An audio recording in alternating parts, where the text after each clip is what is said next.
tigar. Ovo je tigar, znači pas porijeklom sa Kosova. Preko Arifaginog kaljoša. Znači koji je 2 puta u njemu. Majka njegovog oca je Meca Halimova. Znači jedna vrhunska ženka zbog kojeg sam ga i donio.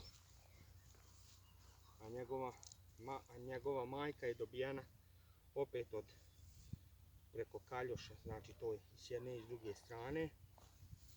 A njena majka je preko Mahirovih pasa, znači Želj Mahirov, taj kosovski kerov.